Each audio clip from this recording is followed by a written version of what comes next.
So this is what, although I have told you a little back than that, but these are some of the. This is one of the known examples of Plato's seventh epistle written around 4th century BC. But yes, like I told you, 1st century also Cicero, and then way before then 400 CE also. There also we see a little bit of autobiographical element. This idea of I talking about oneself, written by oneself. That account we have definitely seen. I request my participants to let me know if I can move to the next slide, if I have been clear so far.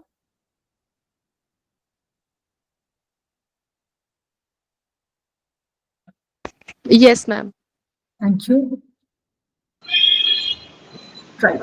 So that brings me to today's topic of discussion. These 6 autobiographies are the ones I have chosen for today's discussion.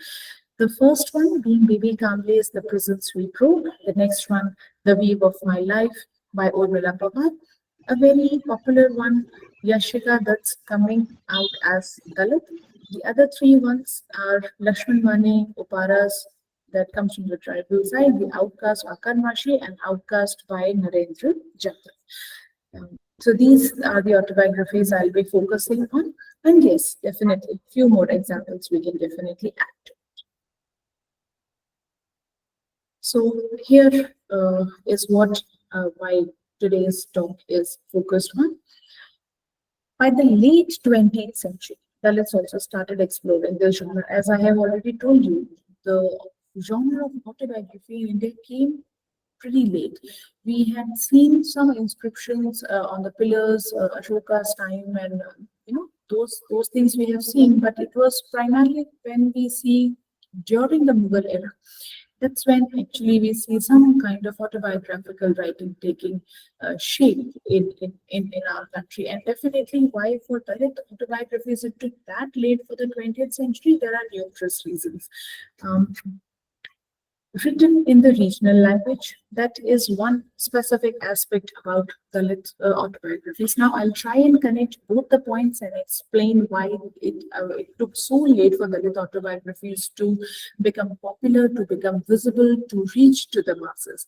The first thing, by the late 20th century, yes, I hope you all know that it was by this time only that Dalits came up as a community.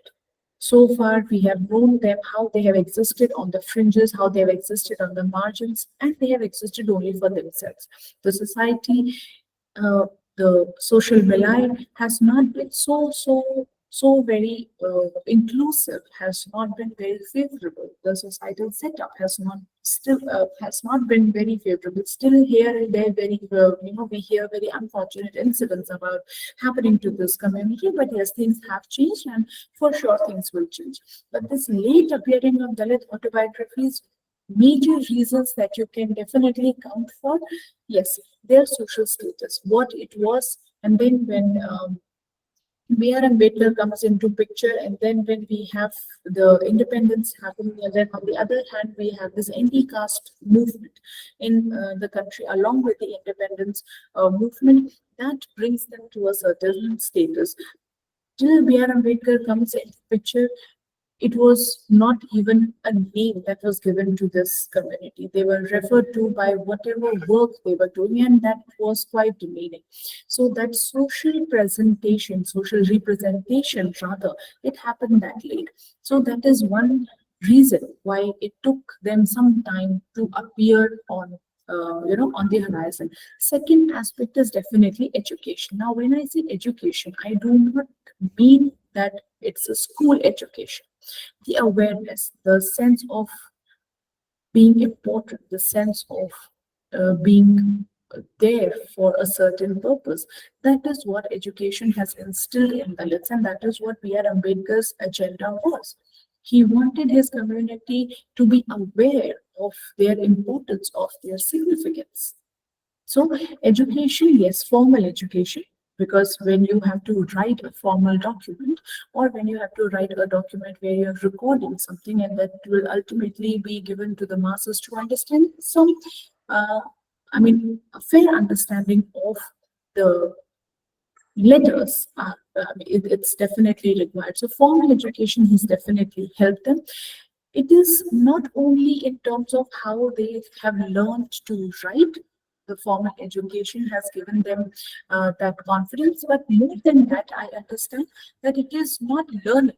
Education has not given them learning so much that it has given them awareness, what we in these days understand as Dalit consciousness. So that consciousness of being someone who is not at fault, being someone who understands that I'm not guilty for whatever has happened to me or whatever is happening to me, or why is it happening to me, why it should happen to me. And I am in a position to change it, and it has to be changed, and it can be changed. So, that consciousness, that awareness is what I feel personally. Education, that's how it has helped, it has empowered the Dalit community that way. It has done a great deal, has done a great deal definitely in that aspect. So more than awareness, it is that consciousness, I would say, that education has brought in.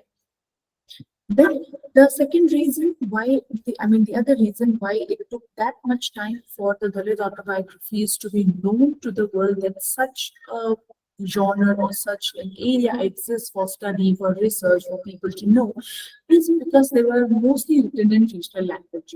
Now, you already know that it was a big task for them to make it to the schools. In a lot of autobiographies, in case you have read any, or if you know the gender status of the Dalits also, even when they were, given all the rights constitutionally, and they became the rightful citizens of the nation, entry to a school and staying in the school, being educated just as any other student is receiving that education or is being educated, or the attention of the teacher, anything for that matter, was still not in their favor.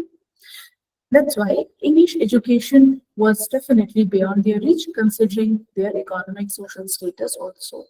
Regional language, when it was written, definitely it is not possible for the masses of different regions to know the languages, to read at least the languages that exist in the number of states that we have across the nation.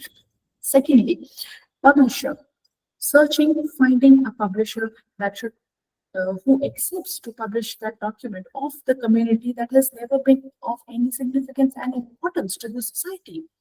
So the publishing was another reason because of which circulation could not happen. Then, on top of that, even when the books were published, even let's say in the regional language, it took time for it to be circulated to the masses, for the people to know, and to reach overseas, to reach beyond the boundaries. A translation was required. English being that language wherein we can all connect and understand. So, writing, then publishing, then another reason, translation. All these factors together, as per my understanding, have contributed to a little bit of delay that has happened for the Dalit autobiographies to reach to the masses so that they can read, develop an interest, and find out that there is a life that is not the way how it has been projected or is being talked about. There is definitely that other side of the coin. So that real picture, the real lived experiences of this community, it took this much time because of these factors and others that you might be aware of have contributed to the fact that it took this much time for the Dalit autobiographies to appear on the literary horizon.